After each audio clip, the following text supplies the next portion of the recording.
George Floyd will be laid to rest in a private funeral in Houston among close friends and family. George Floyd his death sparked protests around the world. One of his loves was basketball. We heard from NBA, NFL, and NASCAR drivers talking about George Floyd's life, his death, what it meant, and injustice. Joining me now is former NBA player and University of Kentucky basketball star Rex Chapman. After years in the spotlight witnessing these injustices firsthand, Rex is now speaking out about racism in America. Rex, I'm so glad you're with me. I am one of, at least your Twitter, biggest fans. You wrote a piece in the Lexington Herald-Leader titled Injustice, Double Standards, and Heartbreaking Bigotry. After all of these years, why are you speaking out now? Wow, Stephanie, thanks for having me. When I was about 15 years old, I finished a basketball game, and an older gentleman, looked kind of like a guy from ZZ Top, came up to me, grabbed me by the arm, a bunch of people standing around, and he said these exact words to me. He said, "Man, I love watching you play ball. You play just like a black guy." He didn't say black guy. "You play just like a black guy, but then you still get to be white, Lucky." And it stayed with me my whole life. Not only did that happen, but there were a lot of people around and nobody batted an eye. And I remember thinking to myself, that's the worst thing I've ever heard anybody say. From beginning to end. In one respect, you're saying, I really envy these black athletes, but at the end of the day, you get to play ball, but you still get to be white. And I'm tired of holding this stuff back. I spent years in addiction. I was a lottery pick in the NBA, and since then I've lived in my car. And I didn't say a lot of this stuff when I was younger, I think, because I was a little concerned about how it might affect my pocketbook. I'm not concerned about that anymore. I can go back and live in my car again. I'm going to be honest about this stuff.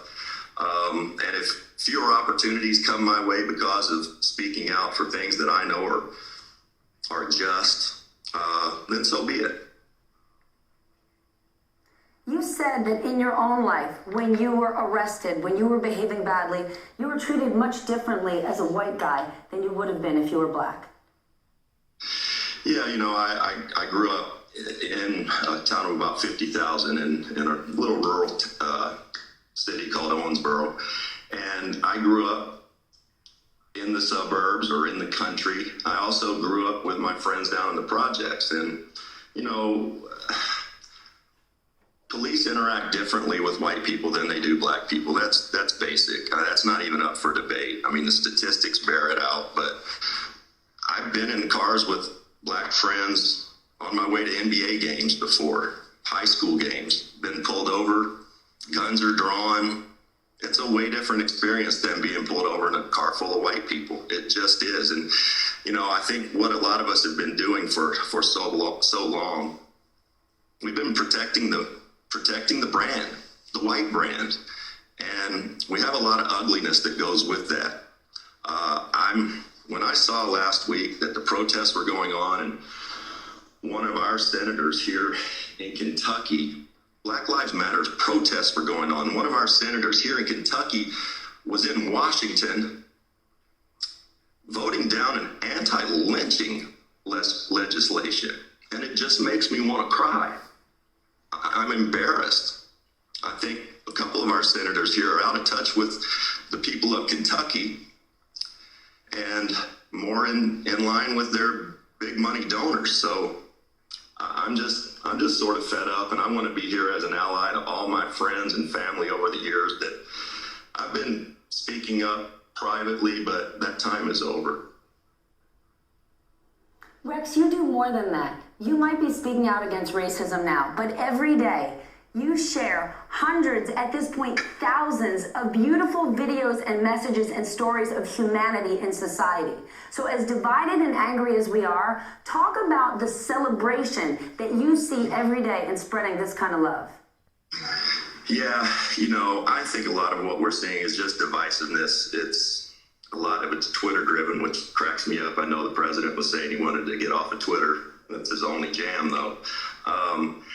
Yeah, I think a lot of us are being divided by social media and what we see and hear. I think people, if they read more, found reputable sources to read, we'd probably be in a little bit better space. Our leadership is really lacking. And I want to say one thing here real quick, Steph, if you don't mind. I spent about 15 years in drug addiction from painkillers. We had a senator here in my home state. He was elected my junior year in high school, 35 years ago. I was 16. And we didn't have an opioid epidemic then, and nor was this man a rich man at the time. Fast forward about 15 years, and it's 2000, and I became addicted to OxyContin. This senator has accepted more money from Big Pharma than any politician in American history. He's failed to hold Purdue Pharma or Big Pharma accountable for anything in Congress. And I just got to say, not only that, this epidemic has come into this state and it's wrecking the state. I've managed to make it through, but a lot of people don't. And what I do know is that this senator's been here when the epidemic came in and he's done nothing for Kentuckians.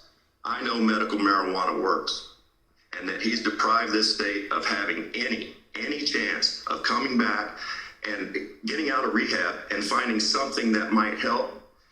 It's just sort of criminal to me. And okay, if we don't want to allow medical marijuana here, fine. Let's take care of our farmers, grow the marijuana, sell it to the other states. What, we don't like money? I'm just sort of fed up, biting my tongue. And I want to say one more thing real quick. A 77-year-old man fell here last year in Kentucky, and he, armed with stories like mine, people losing everything, almost losing everything, thousands of people dying, that man did not become addicted to painkillers. And to that man, I just want to say, you're welcome, Mitch. You're welcome. Wow. You're welcome, Mitch. You're speaking to Mitch McConnell. Yes, I am. Rex, you just dropped a whole lot of knowledge on us. I just want to say thank you. As divided as things are, as many bad things that are happening, it just takes one person to do good things every day, and you're doing that. You are my gem, my friend. Thank you, Rex Chapman, and thank you everyone for watching this, what I think was a really important hour. This wraps us up. My friend and colleague, Ayman Mohyeldin, picks up coverage next. All right, thank you very much, Stephanie. I appreciate that. Good Tuesday morning, everyone. I'm Ayman Mohyeldin.